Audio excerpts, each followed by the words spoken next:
Bueno, ahora vamos a iniciar una nueva colección, que esta es un paseo por el cosmos. Este es el primer libro que vamos a ver.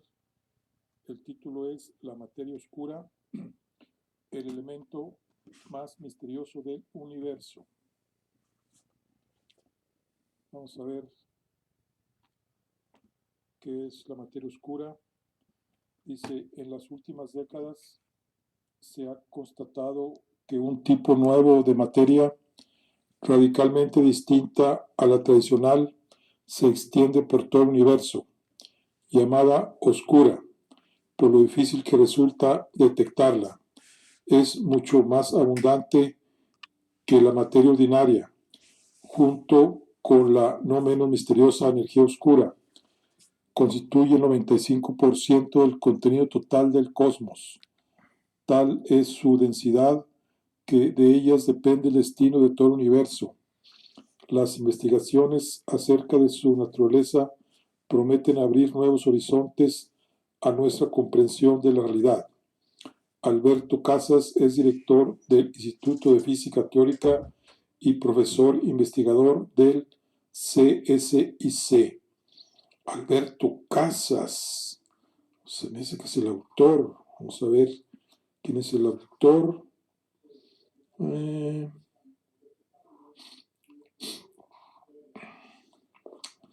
Dice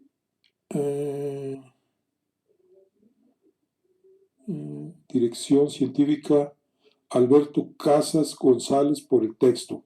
Exactamente, es el autor. Es del 2015. Bueno, vamos a ver. Aquí viene una introducción y viene lo que es el capítulo 1, que es el descubrimiento de la materia oscura. El capítulo 2, experimentos cósmicos. Capítulo 3, el rastro de lo invisible en las reliquias del Big Bang. El capítulo 4, la naturaleza de la materia oscura en busca de la partícula X. Capítulo 5, la energía oscura y el destino del universo. Lecturas recomendadas e índice. Bueno, vamos a ver la introducción. El descubrimiento tanto de la materia oscura como de la energía oscura supone uno de los acontecimientos científicos más importantes de los últimos tiempos. Para hacernos una idea de su trascendencia, hay que pensar que estas dos misteriosas sustancias constituyen el 95% del contenido del universo. El 5% restante es la materia ordinaria, de la que están hechas las estrellas, los planetas, el gas y el polvo cósmico, y nosotros mismos. Hasta hace no mucho creíamos que esta materia ordinaria era todo lo que había en el universo. Ahora sabemos que es solo una parte muy modesta. Pero la materia y la energía oscuras no solo son importantes por ser tan abundantes, lo son también porque son diferentes.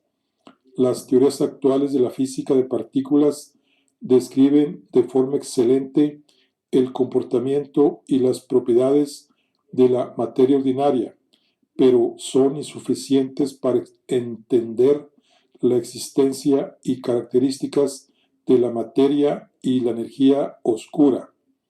Por tanto, cuando seamos capaces de describirlas con precisión, esperamos comprender aspectos nuevos y profundos, tal vez revolucionarios acerca del universo. Hasta el momento, la presencia de estos dos ingredientes mayoritarios del cosmos se ha puesto de manifiesto gracias a los efectos gravitatorios que producen en su entorno. Muy bien. Localmente y en el universo como en todo.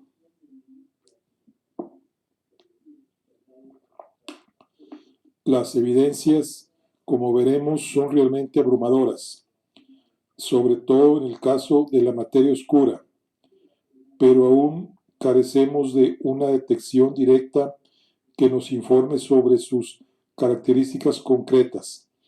Así que puede decirse que estamos a medio camino de su descubrimiento y por ello en un momento excitante, tanto desde el punto de vista teórico como desde el experimental y observacional.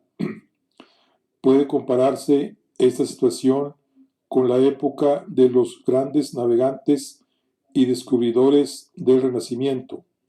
Europa empezaba a ser consciente de que no era el centro del mundo, sino solo una parte más y no de las más grandes.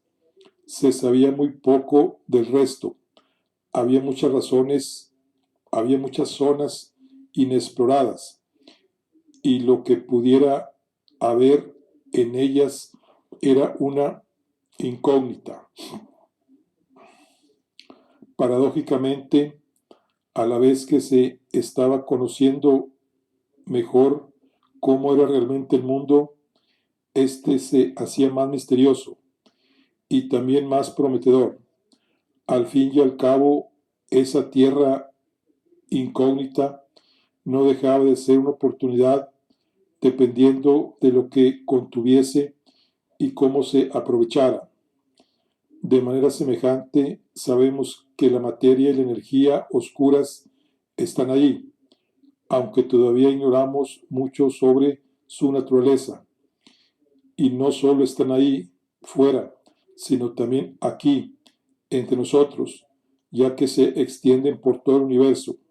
Su enigmática presencia despierta nuestra curiosidad y nos transmite con fuerza el mensaje de que nuestro conocimiento de la naturaleza es incompleto. Por ello, su estudio representa una gran oportunidad para conocer mejor los entresijos más profundos de la naturaleza. Esta es la razón esencial por la que la comunidad científica las está investigando intensiva y apasionadamente, tanto desde el punto de vista teórico como observacional. La materia y la energía oscuras comparten algunas características. Son invisibles, son muy abundantes y están por todas partes, pero en realidad son radicalmente diferentes entre sí. La materia oscura está distribuida de manera desigual en el universo, formando nubes gigantescas de densidad variable dentro y alrededor de las galaxias, y en menor medida en otras zonas aparentemente vacías por las que se extiende como jirones de niebla. Según las últimas estimaciones, la materia oscura representa aproximadamente el 27% del contenido total del universo, siendo por tanto 5 o 6 veces más abundante que la materia ordinaria. Posiblemente está constituida por algún tipo de partículas elementales o cuasi elementales, aún desconocidas, que están ahora mismo atravesando nuestros cuerpos con un flujo de miles de partículas por segundo, quizá muchas más. Aunque existían indicios anteriores, las primeras pruebas sistemáticas de la presencia de la materia oscura fueron obtenidas en los años 70 del siglo pasado, observando su potente efecto gravitatorio sobre las estrellas que orbitan en la periferia de las galaxias. Pero incluso entonces se dudó de su existencia, ya que estos efectos gravitatorios podían deberse tal vez a que la ley de gravitación universal de Newton no fuera válida a esas distancias gigantescas. De hecho, desde el trabajo excepcional de Einstein, se sabe que la ley de Newton no es correcta en ciertas situaciones.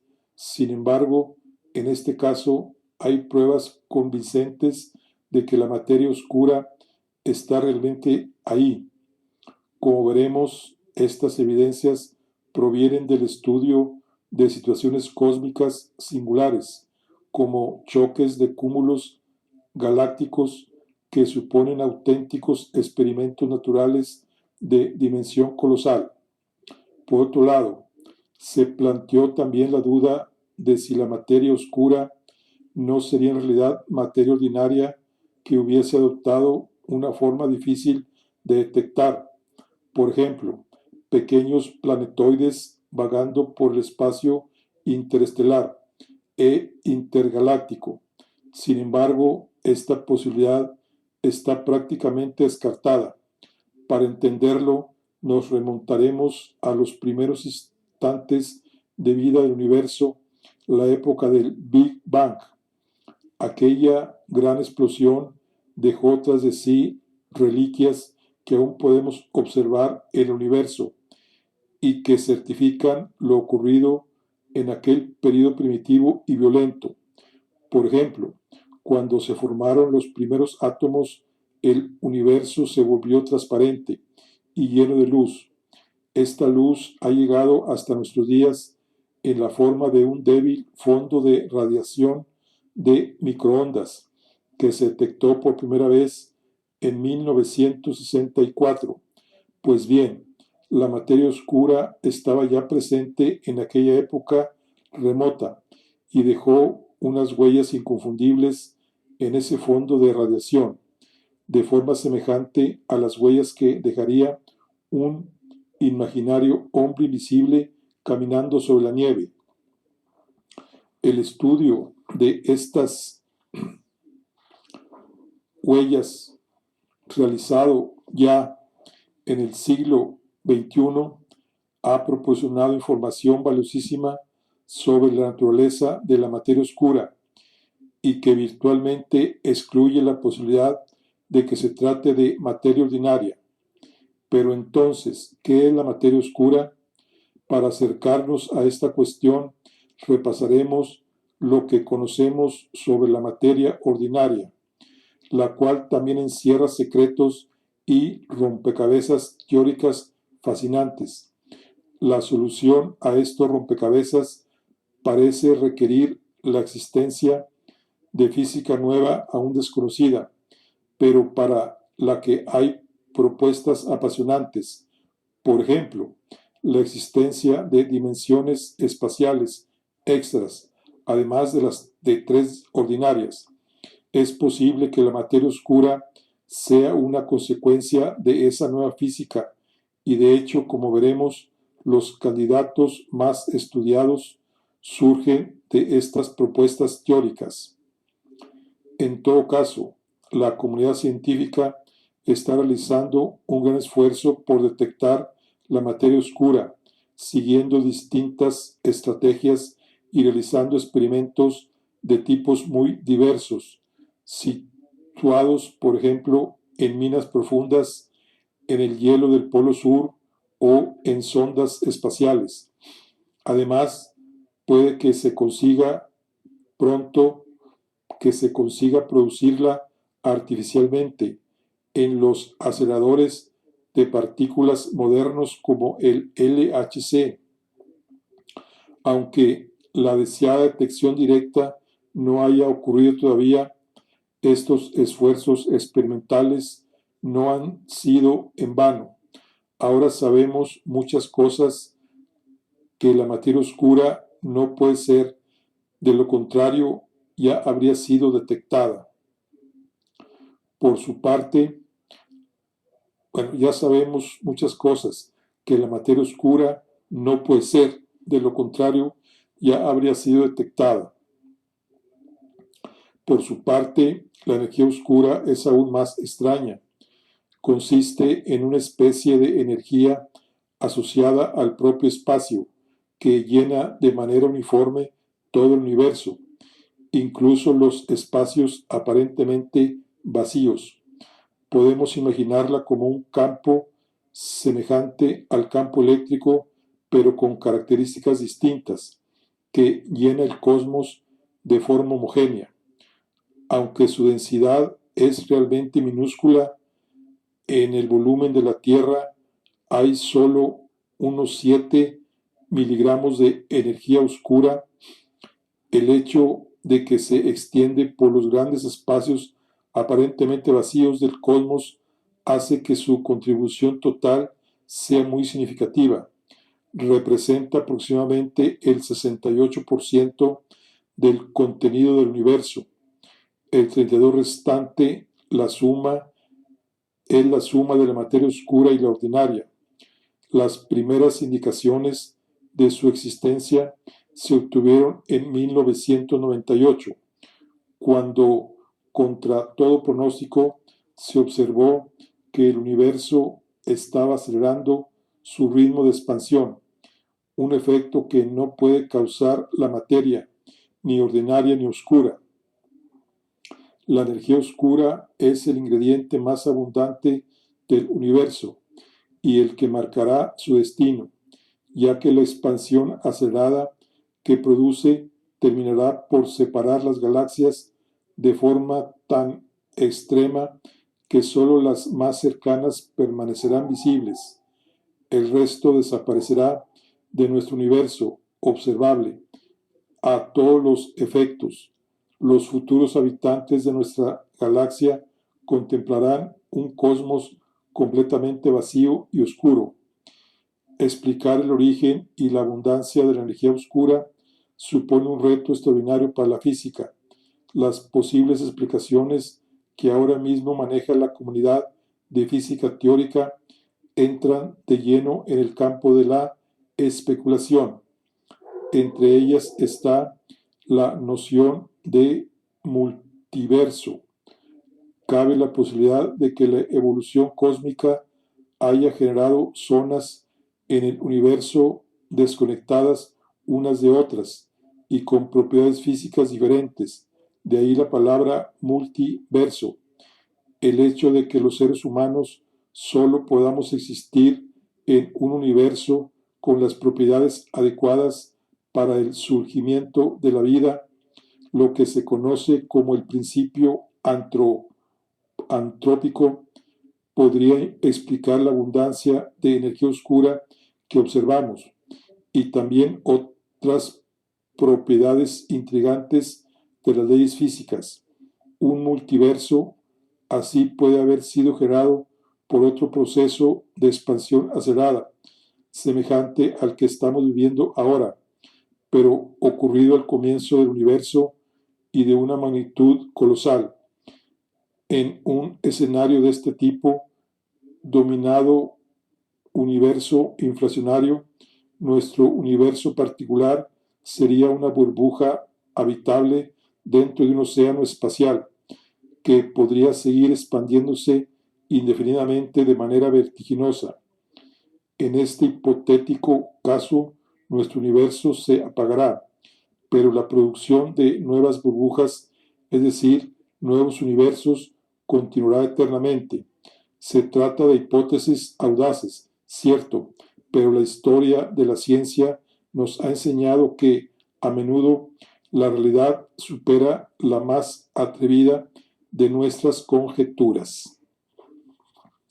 Esto es lo que nos dice la introducción.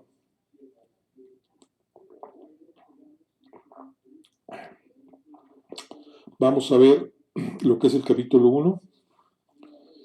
2, 3 hojas, 4, 5, 6, 7, 8, 9, 10. Bueno, son 10 hojas. Bueno, capítulo 1. El descubrimiento de la materia oscura. El primer indicio de la existencia de la materia oscura se obtuvo gracias a un método ya desarrollado por Newton para determinar la masa de la Tierra y del Sol. Se trata de un ejemplo soberbio de la mejor ciencia y también de la más bella. Vamos a ver, dice, La Tierra tiene una masa de unos 6 cuatrillones de kilogramos, un 6 seguido de 24 ceros. Esto se sabe desde hace más de 200 años, pero ¿cómo se supo? Desde luego no era posible poner la Tierra en el platillo de una balanza. Tampoco era muy útil hacer una estimación de la densidad media de la Tierra para multiplicarla por su volumen y así deducir su masa. Aunque el tamaño de la Tierra era bastante bien conocido desde el griego Eratóstenes en el siglo II a.C., no se sabía nada acerca de su densidad, excepto en lo que concierne a la corteza terrestre, que es una parte mínima del volumen total del planeta. Ciertamente, hoy en día conocemos bien el interior de la Tierra y podemos estimar correctamente su densidad media, pero hace siglos se desconocía completamente ese misterioso interior. Incluso había quien sostenía que estaba hueca, por lo que era imposible hacer una suposición sensata sobre su densidad. Entonces, ¿cómo se pudo determinar la masa de nuestro planeta? El método para hacerlo se lo debemos al ingenio extraordinario de Isaac Newton y merece la pena recordarlo. La famosa ley de gravitación universal, establecida por Newton alrededor de 1665, afirma que dos cuerpos cualesquiera se atraen con una fuerza proporcional al producto de sus masas e inversamente proporcional al cuadrado de la distancia que los separa. En otras palabras, para calcular esa fuerza no tenemos más que multiplicar las dos masas, dividir por el cuadrado de las distancias y multiplicar ese resultado por una constante de proporcionalidad llamada constante de Newton, la cual suele denominarse por la letra G. O sea, fuerza es igual a G por masa de un planeta por masa de otro planeta entre el radio al cuadrado. Es importante recordar que G, o sea, la G mayúscula, es una constante universal. Siempre es la misma en cualquier lugar del espacio y sean cuales sean los cuerpos que se atraen. Si se reflexiona sobre ella, la ley de gravitación universal es sumamente misteriosa. ¿Por qué diablos se tienen que atraer los cuerpos? ¿Y por qué lo hacen con la intensidad que lo hacen? ¿Y cómo sabe un cuerpo de la presencia de otro a una gran distancia y que por tanto debe sentirse atraído por él? ¿Es que se mandan señales? Esas preguntas no tenían respuesta en la época de Newton. Más adelante comentaremos la perspectiva moderna sobre ellas. Bueno, aquí nomás para ver, aquí tenemos un diagrama donde tenemos a dos masas, vamos a decir, una masa grande, que es la masa, digamos, del Sol, y una masa m minúscula, que es la máxima de la Tierra, y las dos ejercen una atracción hacia el centro de cada una de ellas. Entonces, esa es lo que es la representación gráfica de la ley de gravitación universal.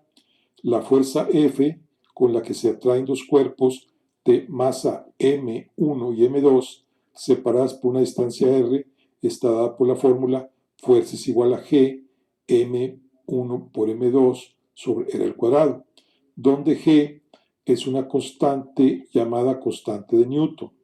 G es siempre la misma, sean los cuerpos que sean, y sea cual sea la distancia de separación. Y la G vale 6.67 por 10 a la menos 11 metros cúbicos sobre kilogramo por segundo al cuadrado. La aceleración que sufre el cuerpo de masa m está dada por la relación aceleración es igual a fuerza sobre masa, es decir, aceleración es igual a G m sobre r al cuadrado. Hay que hacer notar que esta aceleración no depende de la masa m del objeto acelerado, ya que m no aparece en la última ecuación. La aceleración gravitatoria solo depende de la masa m del objeto que produce la atracción y de la distancia r entre ellos. Cuando más grande es m y más pequeño es el radio, mayor es la aceleración generada. Todos los objetos cerca de la superficie terrestre sufren la misma aceleración, ya que son atraídos por la misma masa m, que m es la masa de la Tierra, y desde la misma distancia r el radio de la Tierra. Bueno, esa es la explicación de la fuerza. Ok, dice, si se reflexiona sobre ella, la ley de gravitación universal es sumamente misteriosa. Bueno, ¿por qué diablos se tienen que atraer los cuerpos? Etcétera. Consideramos ahora el efecto que produce la fuerza gravitatoria en los cuerpos que la sufren. Según la segunda ley de la mecánica, también establecida por Newton en los mismos años, el efecto de una fuerza sobre un cuerpo es producir una aceleración. Numéricamente, esa aceleración es igual a la fuerza ejercida sobre el cuerpo dividida por su masa. O sea, fuerza es igual a, aceleración es igual a fuerza sobre masa. Dado que la fuerza gravitatoria es proporcional a la masa del objeto, al dividirla por esta última se obtiene que la aceleración producida es independientemente de la masa del objeto acelerado. Por ejemplo, la Tierra acelera del mismo modo dos cuerpos situados a la misma distancia, aunque uno sea la Luna y el otro sea una piedra.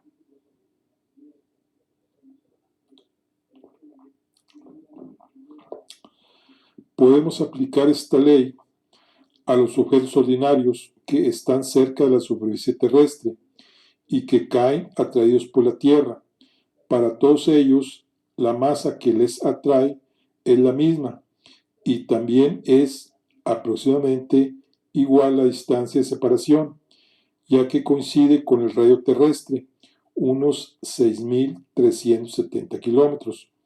Por lo tanto, la aceleración que experimentan ha de ser la misma, y en efecto, cerca de la superficie terrestre, todos los objetos, con independencia de su masa, caen con la misma aceleración. Este hecho habría sido ya observado por Galileo medio siglo antes que Newton, y experimentalmente se sabía que esa aceleración es de 9.8 metros sobre segundo cuadrado.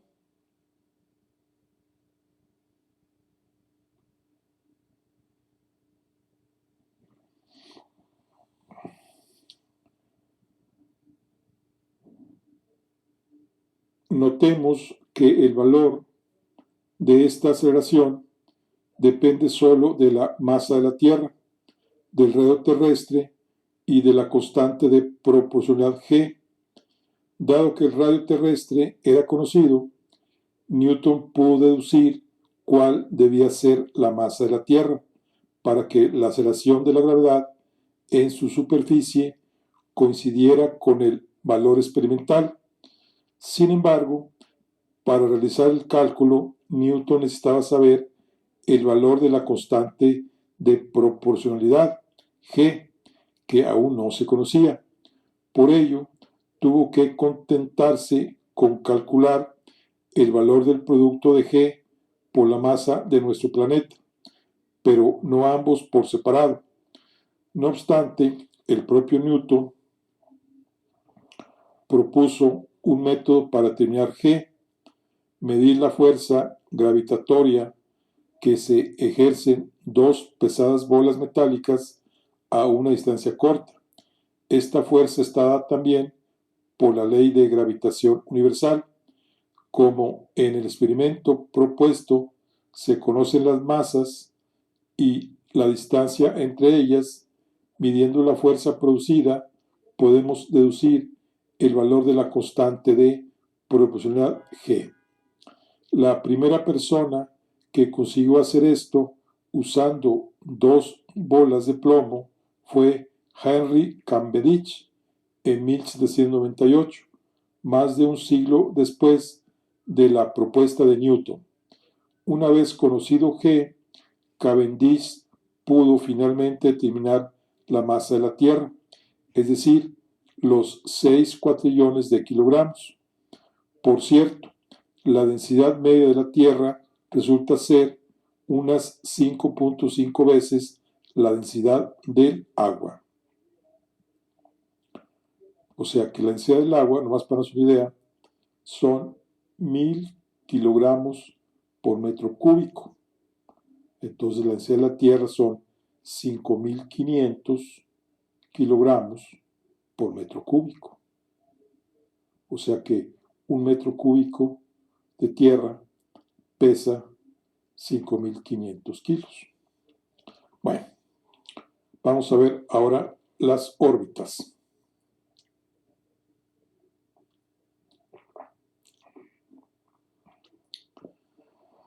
Acabamos de ver cómo, siguiendo el procedimiento de Newton, se pudo determinar la masa de nuestro planeta. Sin embargo, nuestro objetivo es determinar la masa de una galaxia entera o de estructuras incluso más grandes, como cúmulos de galaxias, ya que es en estas escalas donde se puede apreciar la contribución de la materia oscura a la masa total. Pero, naturalmente, para calcular la masa de una galaxia, no podemos seguir exactamente el procedimiento anterior. No podemos viajar hasta el borde de la galaxia para dejar caer un objeto y medir su aceleración de caída hacia el centro galáctico. De hecho, tampoco podemos seguir ese método para entes más modestos, como el Sol. Entonces, ¿cómo puede hacerse?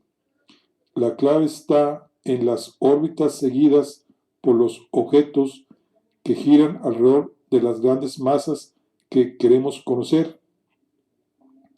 Por ejemplo, estudiando las órbitas de los planetas, se puede deducir la masa del Sol. El ingenioso método para conseguirlo fue desarrollado por el propio Newton, cuyos pasos seguimos a continuación. Consideremos primero el sistema formado por la Tierra y la Luna. Newton fue la primera persona en comprender que el giro de la Luna alrededor de la Tierra está simplemente causado por la fuerza de la gravedad que la Tierra ejerce sobre ella. Pensemos en un portero de fútbol dando una fuerte patada a un balón, haciendo que éste describa una trayectoria curva. Mientras avanza, primero sube y luego baja. Si no existiera la gravedad, el balón seguiría simplemente una trayectoria recta y escaparía de la Tierra. La fuerza gravitatoria ejercida por la Tierra es la responsable de curvar su trayectoria. En la jerga de los físicos, el balón sigue una trayectoria de caída libre, aunque primero suba y luego baje. Lo que quiere indicar con ello es que la única fuerza que sufre el balón después de recibido el primer impulso es la de la gravedad. Exactamente del mismo modo, la Luna está sencillamente en caída libre. Es como si en un comienzo hubiera recibido una patada tan colosal que la curva que sigue tiene un radio mayor que el de la propia Tierra, por lo que describe una circunferencia gigantesca alrededor de ella. la órbita lunar. Al ser una trayectoria cerrada, la Luna la recorre una y otra vez, o sea, sigue cayendo eternamente.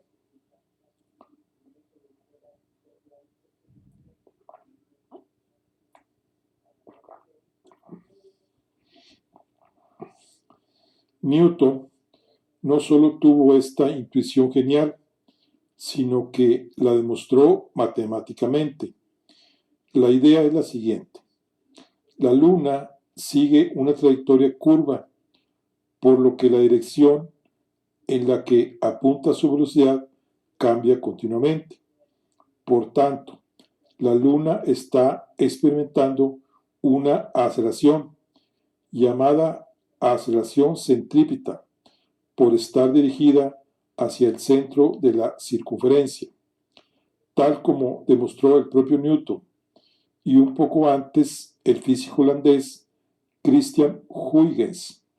La aceleración centrípeta depende solo de la velocidad del objeto que gira y del radio de la circunferencia que describe. Concretamente es igual al cuadrado de la velocidad dividida por el radio de giro. Dado que tanto la velocidad de la Luna como su distancia a la Tierra eran conocidas, era posible determinar el valor de la aceleración centrípeta de la Luna. Por otro lado, una aceleración está siempre causada por una fuerza. La idea de Newton fue que la fuerza causante de la aceleración centrípeta de la Luna era simplemente la fuerza de la gravedad ejercida por la Tierra sobre ella.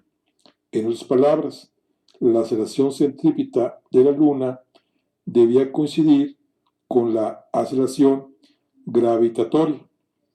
Pero esto solo se cumple si la velocidad de la Luna tiene un valor preciso, que se deduce de igualar la expresión de la aceleración centrípeta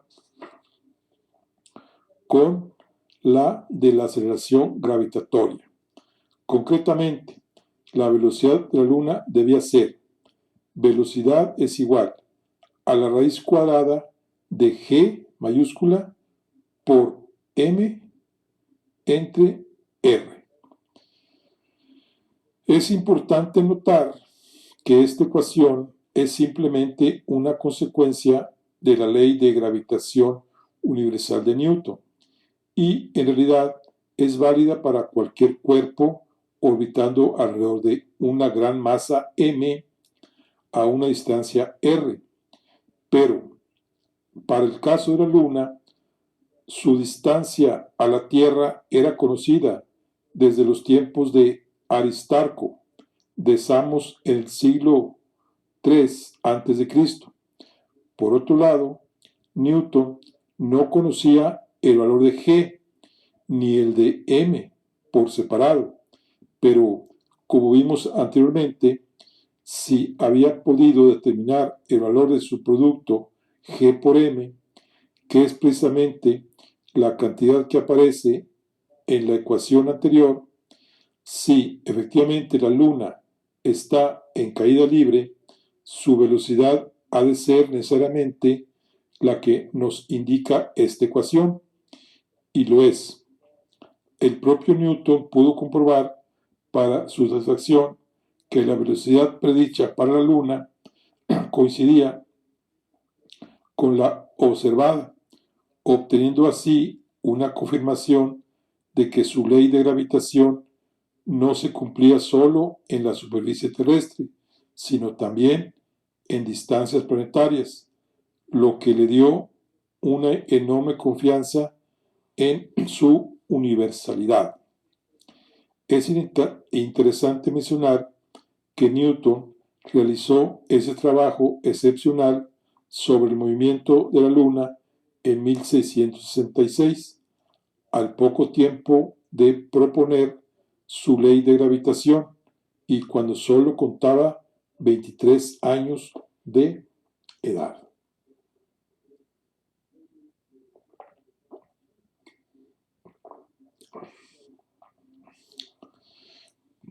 ¿Cómo pesar el Sol? La ecuación 1, o sea, de la velocidad de la Luna, que es g por m raíz cuadrada de g por m sobre r, anterior, tiene una importancia vital para nosotros, ya que relaciona la velocidad de un cuerpo en órbita con la masa del objeto que lo tiene atrapado gravitatoriamente. Notemos que en la relación 1 no aparece la masa del cuerpo que está en órbita. La velocidad es la misma. Se trata de un cuerpo de masa grande, como la Luna, o pequeña, como un satélite artificial. Imaginemos ahora a un ser extraterrestre, inteligente, que con su potente telescopio observa la Tierra desde su lejano planeta y desea conocer su masa. Para ello, no puede utilizar el procedimiento seguido por Newton, que expusimos inicialmente, ya que desde su lejanía no puede medir cuál es la aceleración de caída de los cuerpos en la superficie terrestre. Sin embargo, este ser extraterrestre sí que podrá ver la Luna girando alrededor de la Tierra y podrá medir su velocidad v y la distancia de separación Tierra-Luna r. Entonces, usando la ecuación 1, será capaz de deducir el valor de m, que reproduce correctamente la velocidad lunar. Habrá deducido así la masa de la Tierra. Notemos que para ello necesitará también conocer el valor de g, pero como se trata de una constante universal, cuyo valor es el mismo en la Tierra o en cualquier otro lugar del universo, su civilización ya lo habrá determinado hace tiempo, gracias a algún Cavendish extraterrestre.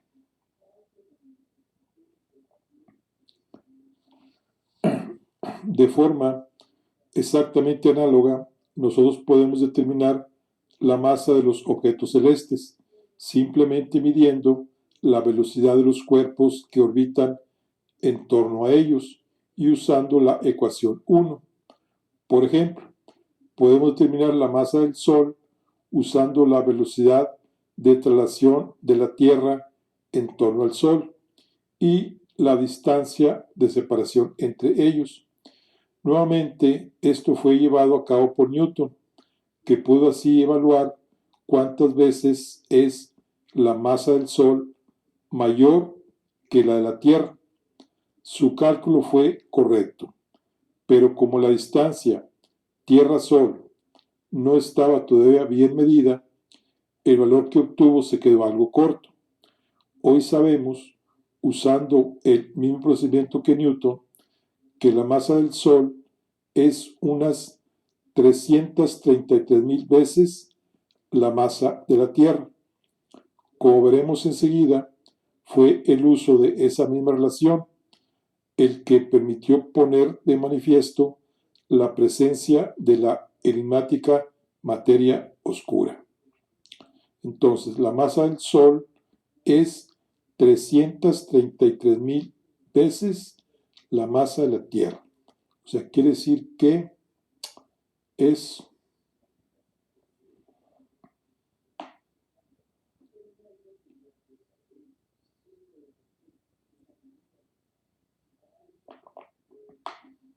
un tercio de un millón más grande.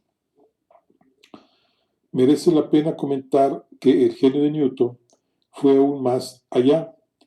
Desde la época de Kepler, medio siglo antes, se sabía que los planetas describían realmente órbitas elípticas. Una circunferencia es un caso especial de elipse. Newton pudo demostrar que su ley de gravitación universal producía precisamente este tipo de órbitas y también pudo calcular la velocidad de los planetas al recorrerlas, o sea, la realización de la ecuación 1 para órbitas elípticas. Una vez más, Newton comprobó que las órbitas y las velocidades de los planetas conocidos seguían con disciplina sus predicciones, resolviendo así un problema que había intrigado al mundo durante milenios. En otras palabras, Newton demostró que los planetas se mueven como lo hacen, porque sencillamente están cayendo de manera incansable alrededor del Sol. Antes de conseguir esta proeza intelectual, Newton creó una nueva y potentísima rama matemática, el cálculo diferencial, desarrollado de forma contemporánea e independiente por el alemán Gottfried Leibniz. Esta aportación a las matemáticas es tan gigantesca que le sitúan como uno de los grandes matemáticos de todos los tiempos. Aunque parezca increíble, Newton comenzó a desarrollar estas fecundas ideas matemáticas también en los dos mágicos años de 1665 y 1666, si bien fue madurando su trabajo a lo largo de los años siguientes. En el caso de las órbitas elípticas, la ecuación 1 no se cumple exactamente, ya que, para empezar, la velocidad no es constante. Sin embargo, sí que se cumple en promedio a lo largo de la órbita. Por tanto, si medimos las velocidades de muchos cuerpos orbitando alrededor de una gran masa, realizando un promedio estadístico, podremos seguir usando la ecuación 1 para determinar el valor de esa gran masa, incluso sin saber si las trayectorias de los cuerpos son elípticos o circulares. Bueno, vamos aquí, antes de dejar a Newton, vamos a ver aquí nada más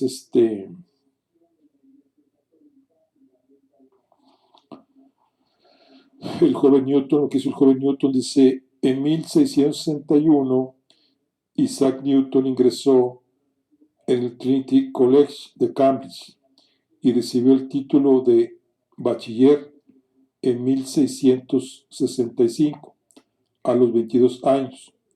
No había sido un estudiante brillante, sino más bien introvertido y autodidacta. Sin embargo, bueno, aquí su título dice de bachelor, no bachiller, bachelor. Sin embargo, en ese momento ya había descubierto una fórmula matemática importante, el teorema del binomio generalizado. En agosto de 1665 se declaró una epidemia de peste y la Universidad de Cambridge fue cerrada temporalmente. Newton regresó a la granja familiar de su pueblecito, Woolsthorpe, donde permaneció la mayor parte del tiempo, hasta su regreso a Cambridge en abril de 1667. Un bienio milagroso. En ese periodo de 2 años escasos y prácticamente aislado del mundo, el joven Newton, con poco más de 22 años, realizó algunas de las aportaciones más importantes de la historia de la ciencia. Concretamente empezó a desarrollar el cálculo diferencial, una nueva y extraordinariamente fértil rama de las matemáticas. Estableció las leyes de la mecánica que luego fueron la base de esta rama científica hasta la llegada de la relatividad y la mecánica cuántica. 250 años después, formuló la ley de la gravitación universal. 250 años después. Después formuló la ley de gravitación universal y la aplicó a cuerpos celestes como la Luna y los planetas, deduciendo el periodo de rotación de la Luna, y realizó descubrimientos fundamentales sobre la naturaleza de la luz, demostrando experimentalmente que la luz blanca estaba compuesta de luces de colores. No es posible encontrar en la historia de la ciencia un periodo de semejante fecundidad científica, exceptuando el Annus Mirabilis, año de las maravillas de Einstein, en 1905. En la misma época se produjo la famosa anécdota de la manzana, que aunque parezca una leyenda, está bien documentada. En 1666, Newton vio caer una manzana, lo que le condujo a preguntarse por la naturaleza de la fuerza gravitatoria. Dedujo que debía tratarse de una fuerza de largo alcance y que seguramente debía afectar también a la Luna, cosa que demostró al poco tiempo. Fue la primera persona en comprender que dos hechos familiares, como la caída de los cuerpos y el movimiento de la Luna, obedecen a la misma causa. Newton siempre fue retraído, competitivo y poco divertido. Sin embargo, era humilde respecto a la trascendencia de sus propios logros, lo cual no impide que suela ser considerado el mayor genio científico de todos los tiempos.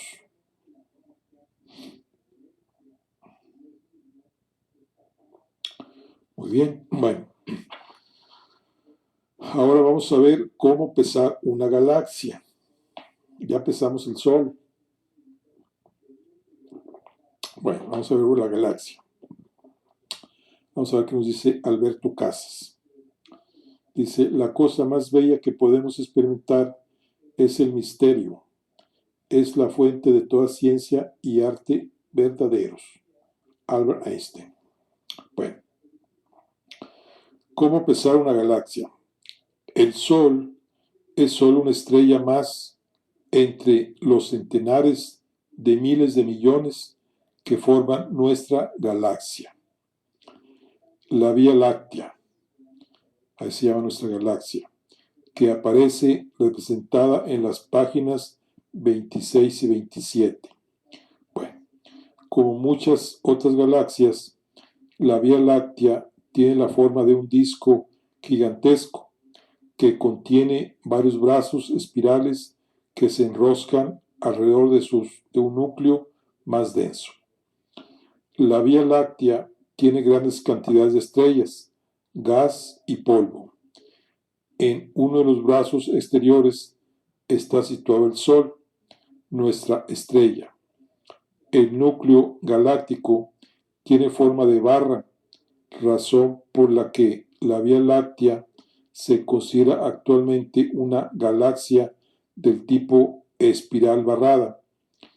Existen claros indicios de que en el interior del núcleo hay un agujero negro con una masa de más de 4 millones de veces la masa del Sol. Es difícil concebir el tamaño de la Vía Láctea.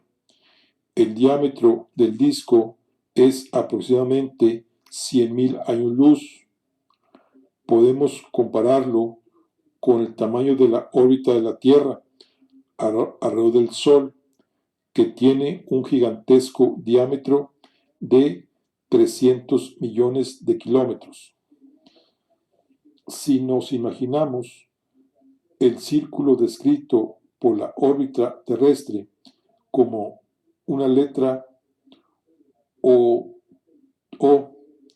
tipográfica, entonces la Vía Láctea tiene un tamaño equivalente a África. Según las últimas estimaciones, la Vía Láctea contiene entre 200.000 y 400.000 millones de estrellas, repartidas entre todos los habitantes de la Tierra, tocaríamos a unas 40 por persona. Además, hay un número aún mayor de planetas, muchos orbitando en torno a las estrellas y muchos vagabundeando por los inmensos espacios interestelares. No obstante, al ser extremadamente más ligeros que las estrellas, su aportación a la masa total de la galaxia es despreciable. Actualmente se conoce la existencia de unos 100.000 millones de galaxias, número parecido al de estrellas dentro de la Vía Láctea. ¿Es posible determinar la masa de la Vía Láctea o cualquier otra galaxia? Sí, naturalmente, usando el mismo procedimiento que utilizó Newton para medir la masa del Sol. Estudiando las velocidades de objetos, típicamente estrellas, que orbitan alrededor de la galaxia en cuestión y utilizando nuestra ecuación 1 para determinar la masa de la galaxia capaz de producir esas velocidades. Además, considerando las velocidades de estrellas a diferentes distancias del centro galáctico, lo que se determina en realidad es la cantidad de masa rodeada por la órbita de cada estrella, que es la que de forma efectiva la atrae. De este modo, se puede descifrar cómo está distribuida la masa de la galaxia. Este fue el trabajo que en los años 70 del siglo XX llevó a cabo la astrónoma Vera Rubin, formando equipo con Ken Force, ambos estadounidenses. En principio, esta labor podría parecer algo sencillo: medir velocidades de estrellas rotando en torno a una galaxia y aplicar la ecuación 1 para deducir la masa de dicha galaxia, pero no lo es tanto. En primer lugar, es difícil seguir estrellas individuales en galaxias distantes y mucho más en los años 70. Además, aunque las estrellas se mueven a gran velocidad, la dimensión de su órbita es gigantesca, por lo que parecen estar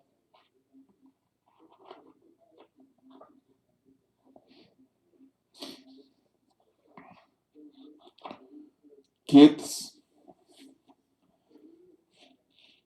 en un punto de la misma. No es posible medir la velocidad de las estrellas en galaxias lejanas siguiendo su movimiento con un telescopio, como se hizo en su día con la Luna y los planetas. Esto lo sabemos por experiencia propia. Las posiciones relativas de las estrellas en el cielo parecen inmutables. Por ejemplo, la Osa Mayor conserva noche tras noche su forma característica, aunque en realidad sus estrellas se mueven a gran velocidad relativas entre ellas, por lo que la constelación perderá esa forma en unos milenios. La ciencia avanza mejor cuando las observaciones nos obligan a cambiar nuestras ideas preconcebidas. Esto lo dijo Vera Rubin. Y Vera Rubin fue la que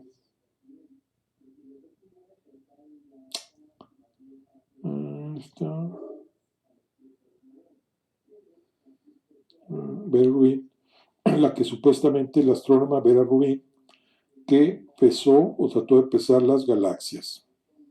Bueno, ok.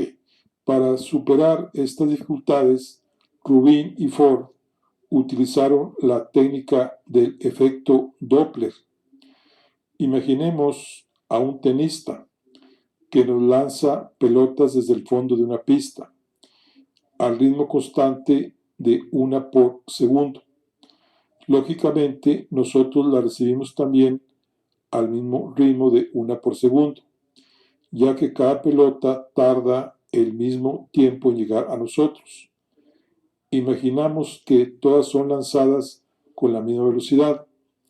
Supongamos que el tenista comienza a correr hacia nosotros, sin dejar de lanzar pelotas al mismo ritmo. Ahora la recibiremos con una frecuencia mayor de una por segundo, ya que cada nueva pelota, al tener que recorrer una distancia cada vez menor, tardará menos en llegar que la anterior. Cuando mayor sea la velocidad del tenista, mayor será el aumento de la frecuencia con que recibiremos las pelotas. De hecho, midiendo ese aumento de frecuencia, podríamos deducir la velocidad con que se acerca el tenista, aunque no lo viéramos aproximarse. Si en vez de lanzarnos pelotas, el tenista emite un sonido con un silbato, el fenómeno es el mismo. Las ondas sonoras se parecen a pequeñas compresiones de aire que se producen con una cierta frecuencia y viajan a velocidad constante, como las pelotas de tenis anteriores. Si el tenista corre hacia nosotros, la frecuencia con que nos llegarán esas pequeñas compresiones de aire aumentará y por tanto percibiremos que el sonido de su silbato se hace más agudo. Esa es la razón por la que cuando una ambulancia se acerca, el sonido de su sirena suena más agudo y al alejarse se vuelve más grave. Esta modificación de la frecuencia de una onda debida a la velocidad del objeto emisor es el llamado efecto Doppler y tiene una enorme importancia en astronomía y astrofísica. La luz es también una onda, en este caso una onda electromagnética, en la cual lo que vibran son los campos eléctricos y magnéticos.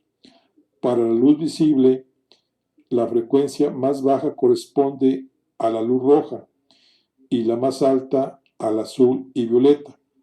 Si un objeto emisor de luz de una cierta frecuencia se acerca a nosotros, la frecuencia luminosa que mediremos será mayor. La luz se habrá desplazado al azul y si se aleja será menor, desplazamiento al rojo.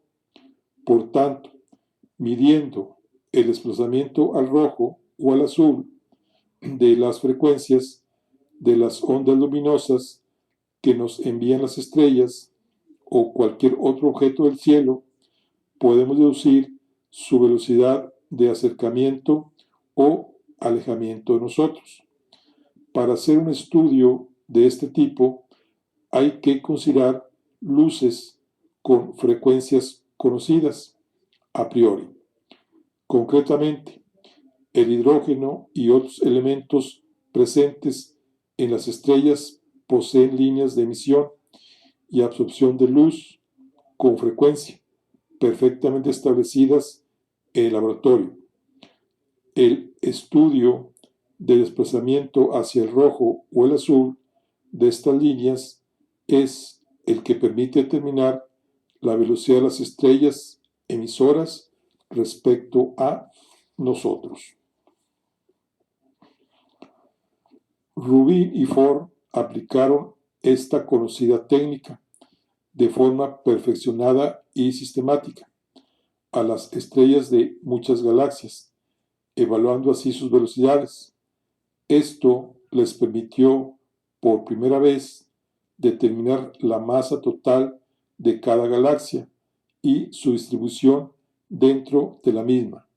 Lo que encontraron fue sorprendente.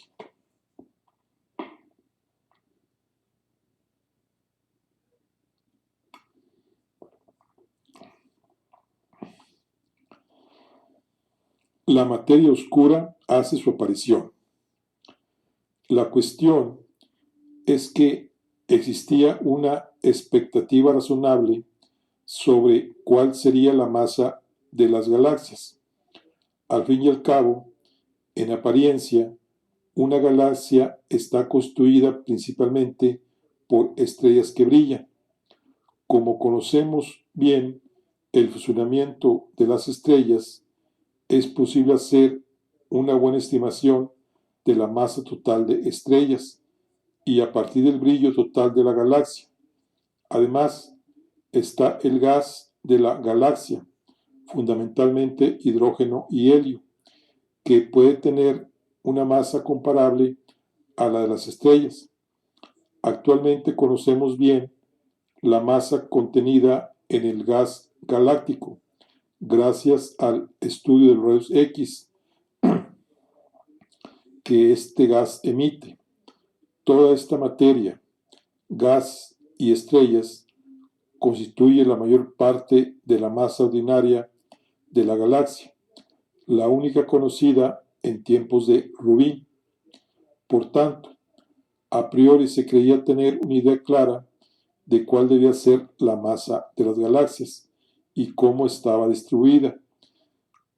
Concretamente, a una distancia grande del centro, apenas hay ya estrellas y gas que contribuyan a la masa galáctica.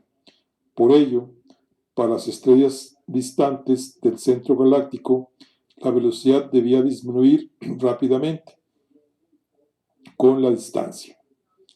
Para entender mejor esto último, recordemos la ecuación 1, que nos da la velocidad de un cuerpo en órbita. V es igual a raíz cuadrada de G por M sobre R. Para estrellas distantes, la masa de materia visible rodeada por la órbita de la estrella apenas aumenta al aumentar el radio de la órbita, ya que apenas hay materia visible en la periferia de la galaxia. Por lo tanto, la masa m, que atrae a una estrella distante y a una estrella aún más distante, es prácticamente la misma. Sin embargo, la distancia r es mucho mayor para la segunda, por lo que su velocidad ha de ser mucho menor. En otras palabras, la velocidad de las estrellas debería ser menor cuanto mayor sea su lejanía respecto al centro de su galaxia. Pero esto no es lo que encontraron Rubin y Ford. Lo que encontraron fue que la velocidad de las estrellas distantes parecía ser siempre aproximadamente la misma, aunque R fuera muy grande. Esto está reflejado usando datos actuales y para el caso de la galaxia Andrómeda, la más próxima a la nuestra, en la figura 4, la línea discontinua corresponde a la distribución de la velocidad esperada en kilómetros por segundo si no hubiera más materia que la visible. Como se puede ver, en zonas alejadas del centro, las velocidades que uno esperaría disminuyen rápidamente con la distancia. La línea continua muestra lo que realmente se mide. Las velocidades de las estrellas apenas descienden con la distancia, en flagrante contradicción con lo previsto. La explicación más sencilla, pero que supone un descubrimiento revolucionario, es que, además de la materia visible, existe otra materia invisible, bautizada como materia oscura, que se extiende mucho más allá de los confines aparentes de la galaxia y que contiene mucha más masa que la primera. De esta forma, cuanto más distante se encuentra una estrella, mayor es la masa efectiva que la atrae. el aumento de la distancia r en el denominador de la ecuación b igual a raíz cuadrada de g por m sobre r se ve así compensado por el aumento de la masa m en el numerador, de manera que la velocidad de la estrella no disminuye con la distancia, tal como nos dicen las observaciones.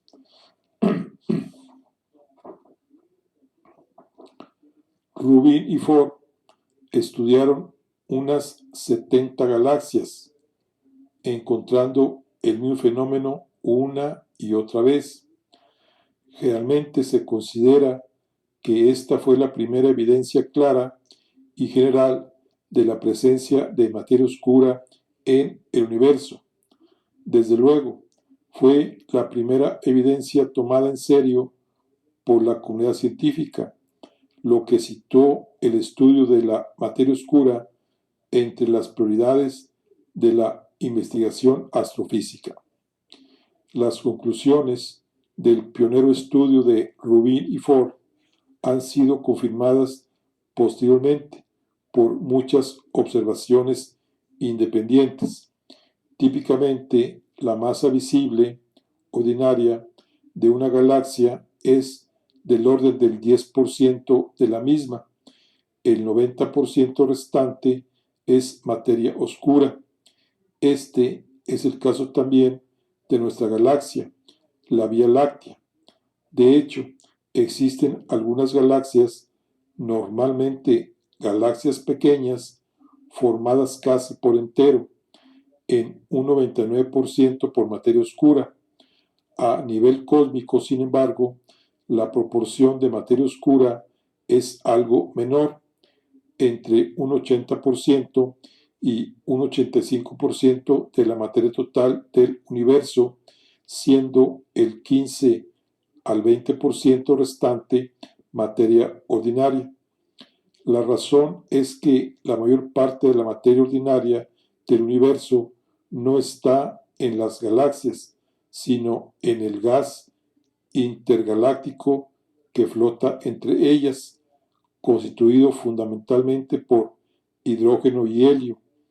Estos números son porcentajes respecto al total de materia del universo. Además de esta, tenemos la energía oscura, que es más abundante que las materias oscuras y ordinarias juntas y que será examinada más adelante. El hallazgo de Rubin y Ford supuso un jalón histórico en el descubrimiento de la materia oscura.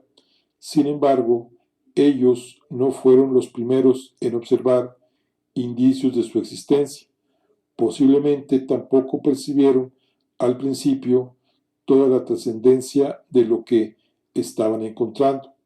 De alguna forma, el descubrimiento de la materia oscura y de su importancia ha tomado su tiempo, del mismo modo que los europeos necesitaron algún tiempo para percibir la magnitud del descubrimiento de América. Normalmente se considera que el primer astrónomo en proponer el concepto de materia oscura basado en una evidencia observacional sólida fue Fritz Zwicky en 1933. Zwicky no estudió galaxias individuales, sino el cúmulo de Coma, formado por unas 1000 galaxias.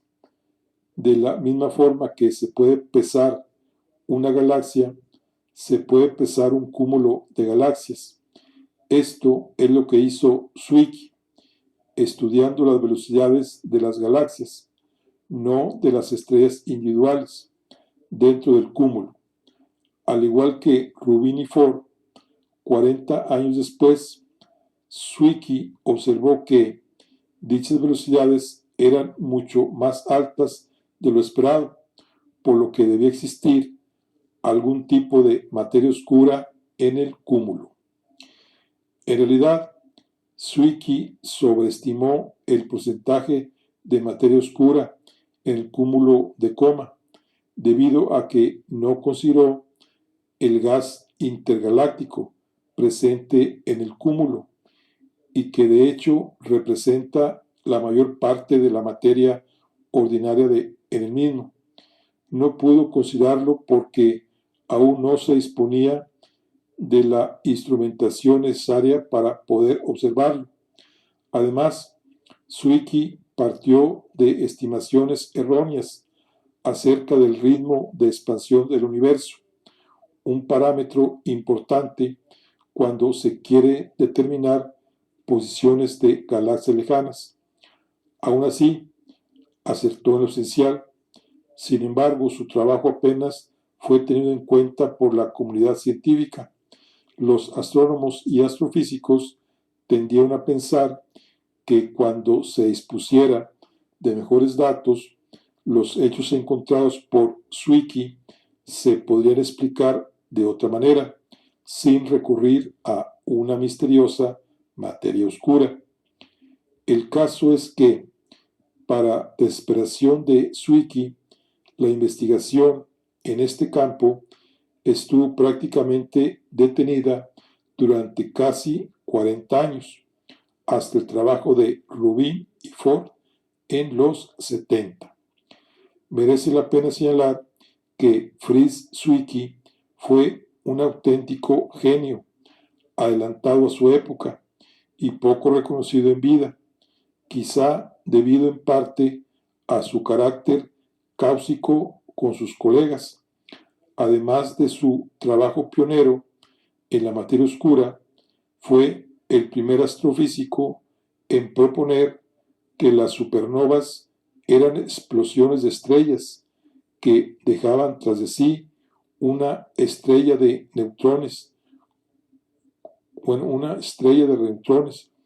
como remanente, y también el primero en proponer que los cúmulos de galaxias podían actuar como lentes gravitacionales, un fenómeno interesantísimo que encontraremos en el próximo capítulo y que tardó 40 años en ser observado. En todo caso, hay que decir que incluso después de Rubin y Ford, no estaba claro si la materia oscura era solo materia ordinaria, cuya presencia, por algún motivo, era difícil de detectar, o si realmente se trataba de un tipo de materia nuevo y desconocido. Más adelante aclararemos esta cuestión. También se especulaba con la posibilidad de que no hubiera materia oscura en absoluto, sino que a grandes distancias la ley de Newton fallara y con ella la relación utilizada entre la velocidad de un cuerpo en órbita y la masa que lo atrae. En este caso, se habría estado utilizando una fórmula incorrecta para deducir la masa de las galaxias, y de ahí la conclusión, que sería errónea, de que dicha masa fuera mucho mayor que la masa visible. Se tardaron todavía bastantes años en aclarar esta importantísima cuestión. Lo que se observa es materia oscura o son fallos en la ley de Newton. Vera Rubin nos dice: en las galaxias espirales, la proporción entre la materia oscura y la luminosa es de 10:1. Posiblemente esta es también la proporción entre nuestra ignorancia y nuestro conocimiento. Y aquí tenemos una fotografía de quién, de Rubí, estudiando el movimiento de las estrellas. Vera Rubin obtuvo las primeras pruebas convincentes de que en las galaxias lo que se ve es solamente una pequeña parte de lo que hay. En la fotografía, Rubin estudiando espectros luminosos galácticos en los años 70. Vamos a ver qué dice aquí. Dice: explorador de galaxias. La astrónoma estadounidense Vera Rubin, que nació en 1928, se mostró interesada por las estrellas desde niña. En 1948, después de obtener el título de bachelo por la Universidad de Vassar, intentó inscribirse en el programa de astronomía de la prestigiosa Universidad de Princeton. Vergonzosamente fue rechazada porque dicho programa no aceptaba mujeres, una práctica que se mantendría hasta 1975. Entonces, Vera Rubin se inscribió en la Universidad de Cornell, donde tuvo como profesores a físicos de la talla de Richard Feynman y Hans Bethe.